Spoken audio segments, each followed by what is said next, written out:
नहमदुहु व नसल्ली व नसल्ली अला रसूलिहिल करीम अम्मा बाद फ़ाउज़ बिल्लाहि मिनश शैतानिर रजीम बिस्मिल्लाहिर रहमानिर रहीम।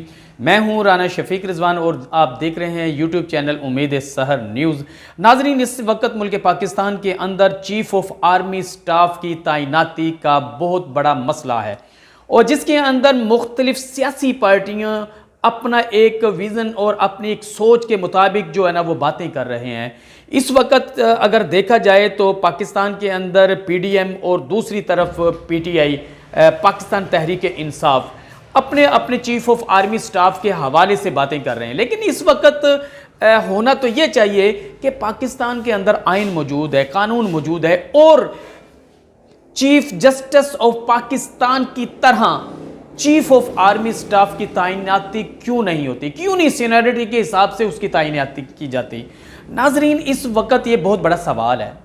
देखिए, इससे पहले मियां नवाज शरीफ साहब ने सबका वज़ीर आज़म हैं, इसी तरह से जुल्फ़िकार अली भुट्टो साहब साबिक़ वज़ीर आज़म हैं और इन्होंने अपने मनपसंद चीफ ऑफ आर्मी स्टाफ की तैनाती की और इससे मुल्क को भी नुकसान हुआ, आइन को भी नुकसान हुआ और इस तरह से उनको कोई फ़ायदा भी हासिल नहीं हो सका। नाजरीन, मेरी मुराद जुल्फ़िकार अली भुट्टो की तरफ ये है कि जुल्फ़िकार अली भुट्टो साहिब ने जनरल ज़िया-उल हक़ की तैनाती की और फिर उसने ही उसका तख्ता उल्टा और उसके बाद जो भी हुआ वो आपके सामने है।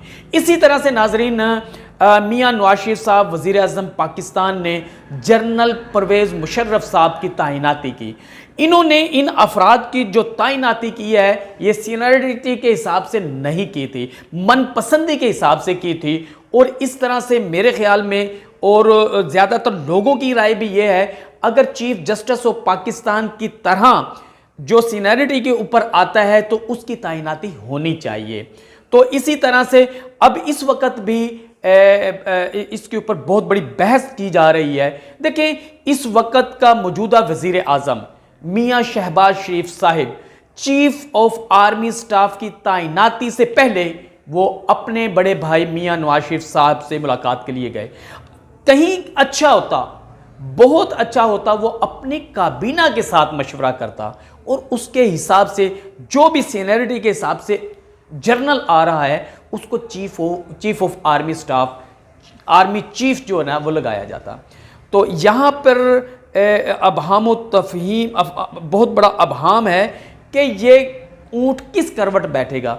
नाजरीन, सोचना हमने सब ने यही है और हमारे मुल्क पाकिस्तान के तमाम सियासतदानों को इसके ऊपर मशावरत करनी चाहिए, क्योंकि चीफ ऑफ आर्मी स्टाफ ने मुल्क पाकिस्तान का दिफा करना है, इसके दिफा को नाकाबिले तस्खीर बनाना है, अपनी सरहदों की हिफाजत के साथ साथ अपने जुग्राफियाई हदूद की भी हिफाजत करनी है।